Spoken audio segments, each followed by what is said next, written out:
कि मैं आज उस स्थान पे खड़ा हूँ जिन्होंने अपने गुरु परंपरा में जो कुछ भी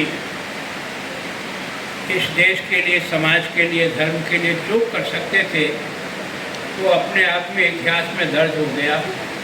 उस धरती पर मैं खड़ा हूँ, मैं उसको प्रणाम करता हूँ। अभी श्रीमान हरजिंदर सिंह जी धामी चांसलर साहब ने भी अपनी बात कही। मंजीत सिंह जी उपल कुलपति महोदय ने मंच पर विराजमान हैं। डॉक्टर अनुपमा जिनके नेतृत्व में ये सारे बच्चों ने शिक्षा प्राप्त करके आज इस शिक्षा के रूप में जो कुछ इनको पुरस्कार दिया है उसमें आपका और आपके सारे फैकल्टी मेंबर्स का सबसे ज़्यादा धन्यवाद, सबसे ज़्यादा आभार कि उनकी मेहनत के कारण से आज इतने बच्चे केवल अपने लिए नहीं, देश और समाज के लिए योग्य बन करके समाज सेवा के रास्ते पर आगे बढ़े हैं। इसके लिए मैं सभी गुरुओं का बहुत बहुत सम्मान करता हूँ। सतबीर सिंह जी धामी सचिव महोदय, भाग्यशाली तो मैं हूँ। लगा था कि शायद मैं नहीं पहुँच पाऊँगा, लेकिन गुरु कृपा से और आप सब लोगों के आशीर्वाद से मैं आपके इस दीक्षांत समारोह में उपस्थित हो सका। ये मेरे लिए सबसे गौरव की बात है। निश्चित रूप से आज मैं आपके अभिभावकों को भी वंदन करना चाहता हूँ, क्योंकि किसी भी बच्चे के निर्माण में जितना योगदान गुरु का रहता है उतना योग परिवार के लोगों का भी रहता है। वो इस कठिन रास्ते को जिस तरह से पार करते हैं और आपको आगे बढ़ाने का प्रयास करते हैं, आज सच में उनकी ही उपलब्धि को आपने एक डिग्री के रूप में प्राप्त किया है। मैं उन सब अभिभावकों को भी बहुत बहुत वंदन करता हूँ।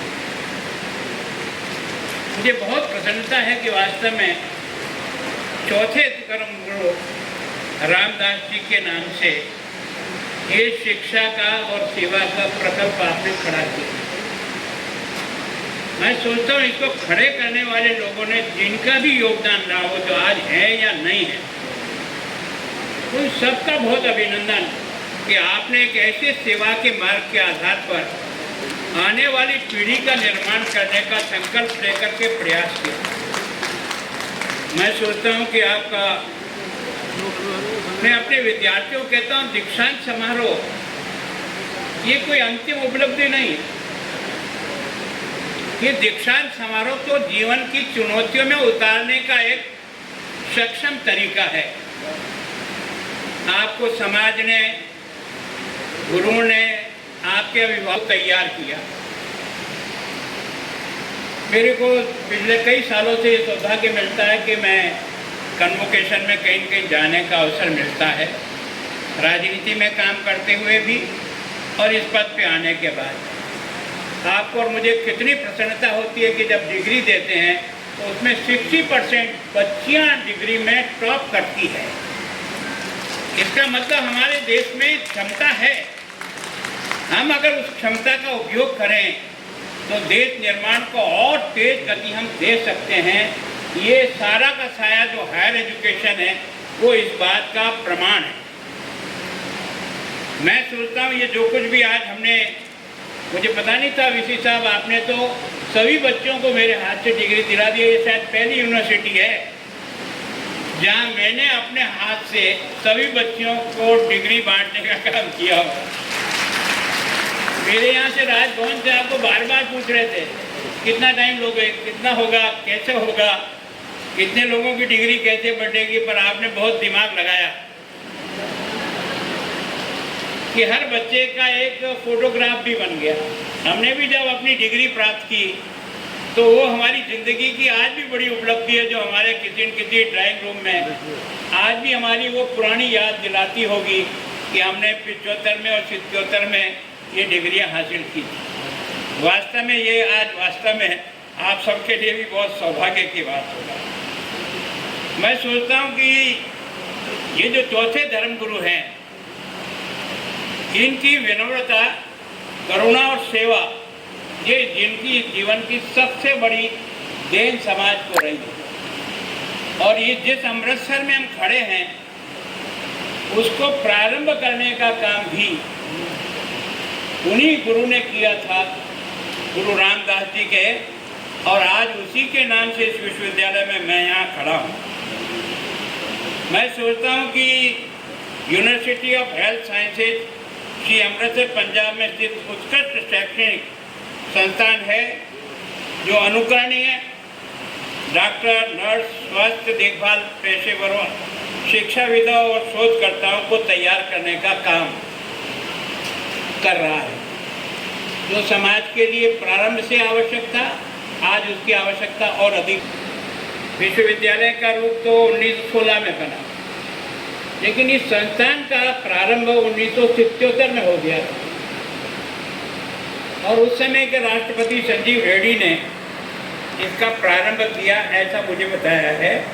तो वास्तव में ये कितने लंबी यात्रा है आपकी। इस यात्रा में जितने लोग आपके सहयोगी रह करके जिन्होंने योगदान दिया है, आज वो सब इस दीक्षांत समारोह पर हम सबको स्मरण करना चाहिए कि पौधा कौन लगाता है, फल कब लगते हैं और समाज को कब मिलते हैं।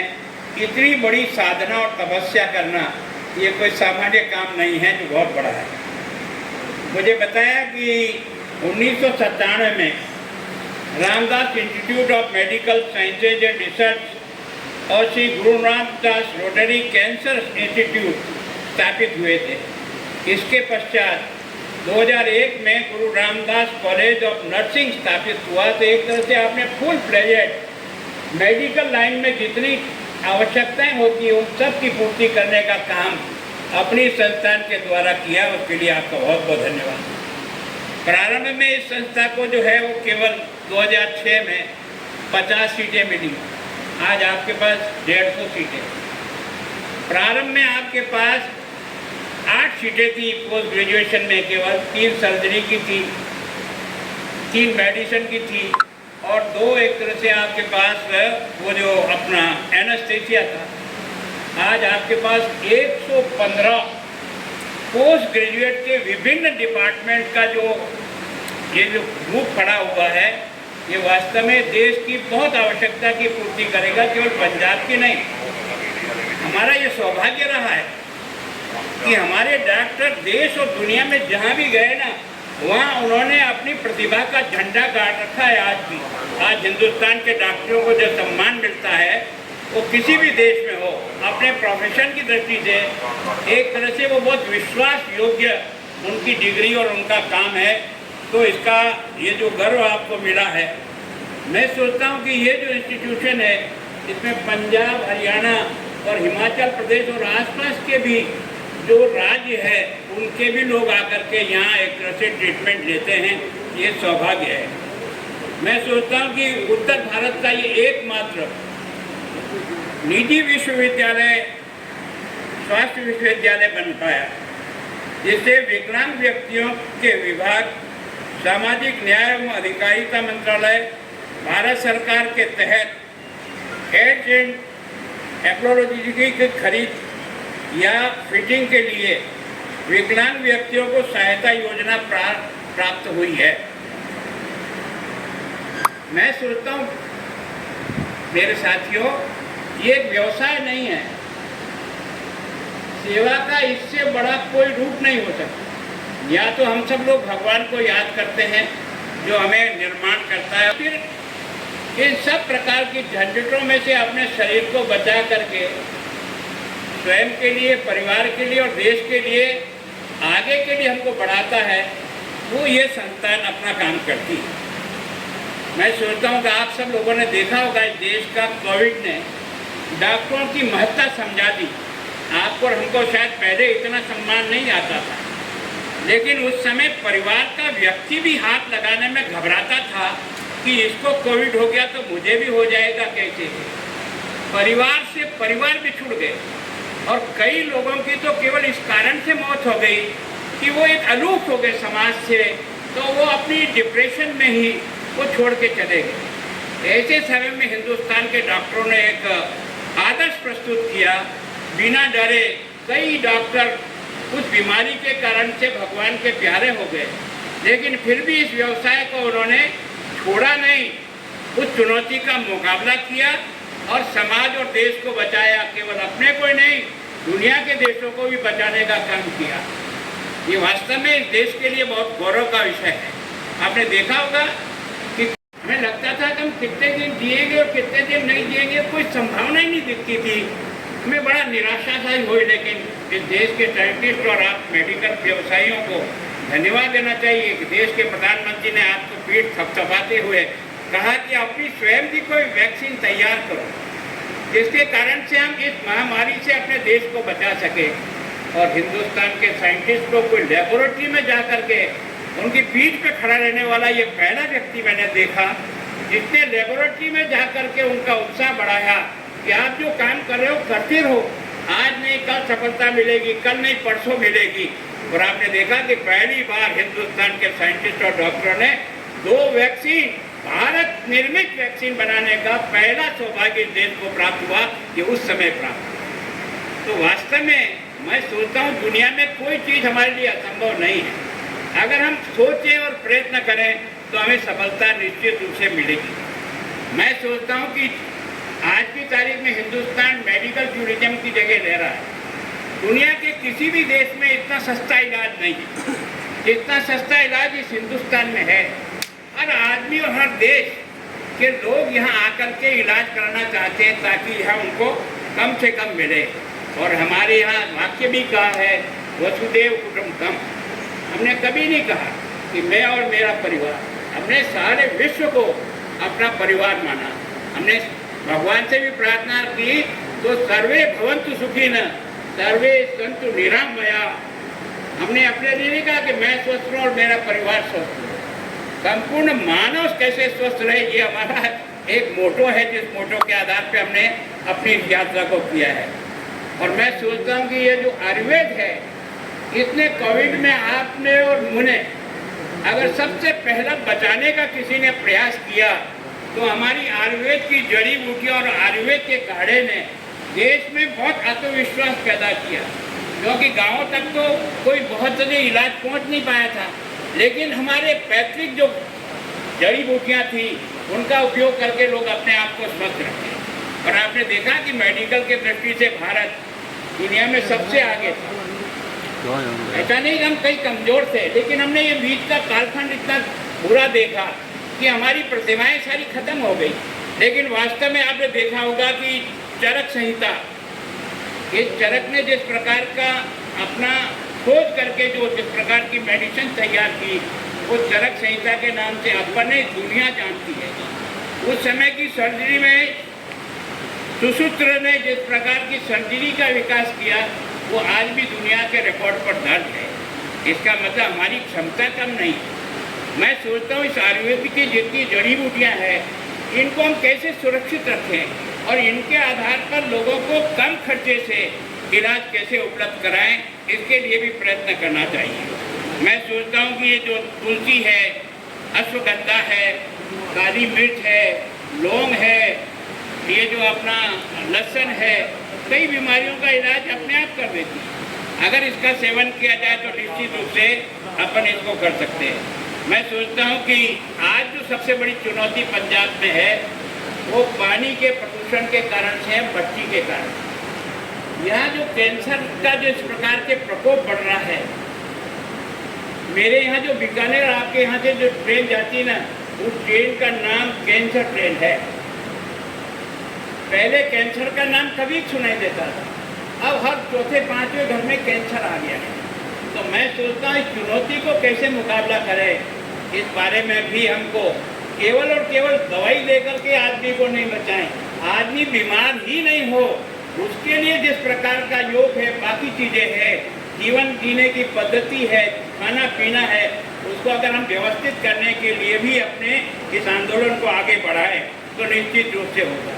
और एक जो मैं यहाँ अनुभव करता हूँ, यहाँ ड्रग एडिक्ट जो है ना, वो बड़ी संख्या में होता जा रहा है। ये बहुत बड़ी चुनौती है।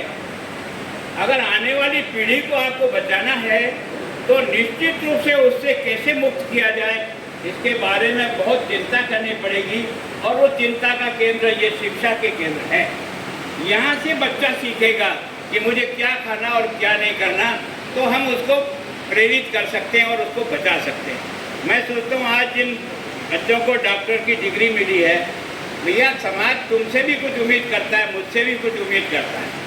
मुझे या इन सबको जो यहाँ बिठाया ना, उस गरीब जनता के खून पसीने के पैसे ने बिठाया।